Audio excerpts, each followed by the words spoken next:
हाय बच्चों, कैसे हैं।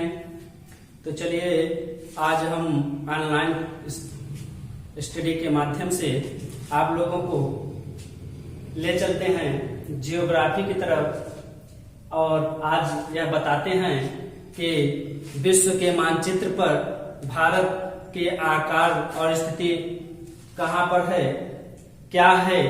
तो आज हम इस पर चर्चा करेंगे कि भारत विश्व के मानचित्र पर कहाँ स्थित है, किस अक्षांश पर स्थित है, किस देशांतर पर स्थित है, किस अक्षांश से किस देशांतर अक्षांश तक, किस देशांतर से किस जो है देशांतर तक स्थित है।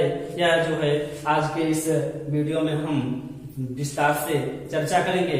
तो चलिए हम देखते हैं कि जो है पहले हम वर्ल्ड का मैप बनाते हैं। वर्ल्ड का मैप बनाने के बाद फिर हम जो है इस पर चर्चा करते हैं। ये देखिए, यह जो है एक तरह से ग्लोब बन गया। जब ग्लोब बन गया, अब ग्लोब बनाएंगे कैसे, ग्लोब बनाना भी आप लोग सीख लीजिए। ग्लोब बनाना भी आप लोगों को हम सिखाएंगे। ये देखिए, इस तरह से ग्लोब जो है बनाना सीख जाइए आप लोग। ये देखिए, ये भूमध्य रेखा, बीच भूमध्य रेखा का मतलब बीच में, भूभाग के बीच में जो है हम क्या कर लेते हैं, रेखा खींचेंगे। इसे क्या कहते हैं, भूमध्य रेखा। इसे भूमध्य रेखा या विषुवत रेखा क्या कहते हैं, विषुवत रेखा। इसे विषुवत रेखा कहते हैं। ठीक, विषुवत रेखा।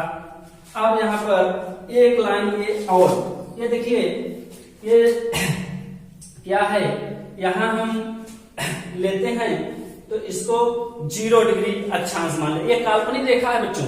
कैसा रेखा है, काल्पनिक।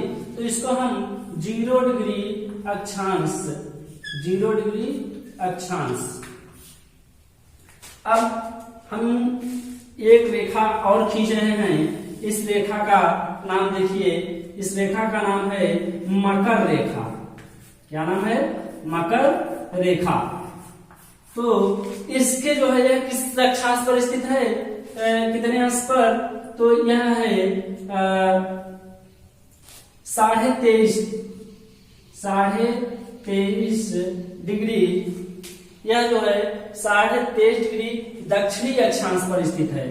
दक्षिणी अक्षांश पर स्थित है। यह जो है दक्षिणी अक्षांश पर स्थित है। अब एक रेखा और ऊपर खींचते हैं। ये देखिए, ये जो है इसे कहते हैं कर्क रेखा। बच्चों, आप लोगों को मैं पिछले क्लास में बताया भी था कि कर्क रेखा भारत से होकर के गुजरती है और भारत के किन किन राज्यों से होकर के गुजरती है। तो इसका मतलब भारत से गुजरती है तो भारत यहाँ नहीं बल्कि यहाँ पर है। अब भारत के बीचों बीच होकर के गुजरती है, तो जो है भारत के बीचों बीच होकर के गुजरती है।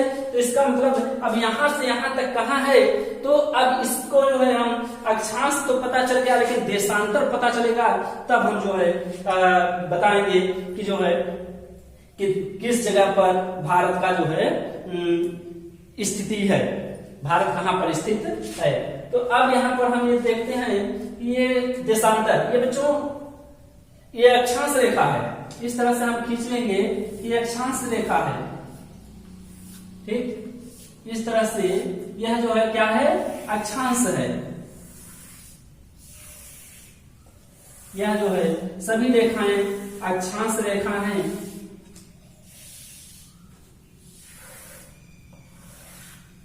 इस तरह से अब आप जो है ये देखिए,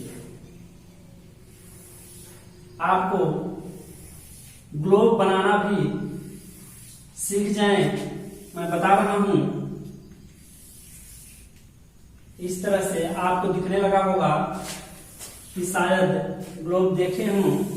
तो इसी तरह से ग्लोब है, जो पृथ्वी की जो है जो आकार है इसी तरह है, गोलाकार में है, अंडाकार में है। तो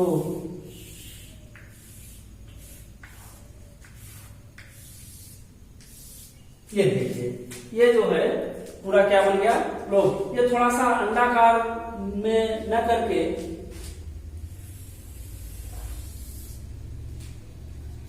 ये अब अंडाकार में आ गया।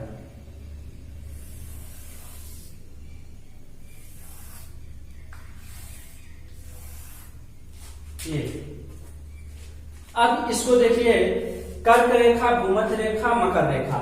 आपको यह जो है यह भी 23.5 डिग्री उत्तरी अक्षांश, उत्तरी अक्षांश।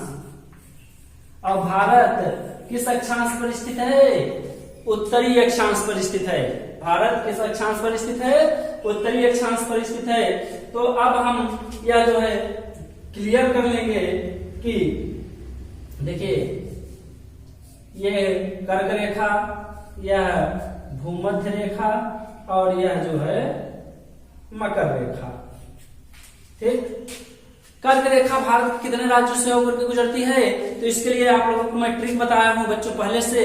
कर्क रेखा भारत के 8 राज्यों से होकर के गुजरती है। इसका ट्रिक है मित्र पर गमछा झार, मित्र पर गमछा झार।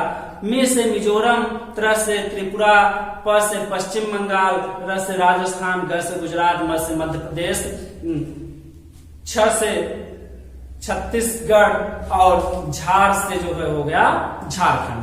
ठीक, तो कितने राज्यों से होकर के गुजरती है, 8 राज्यों से होकर के गुजरती है। अब बच्चों इसके भारत की जो आकार है और उसकी हम चर्चा करेंगे कि उसका जो विस्तार किस देशांतर से किस देशांतर तक है और किस अक्षांश से किस अक्षांश तक है।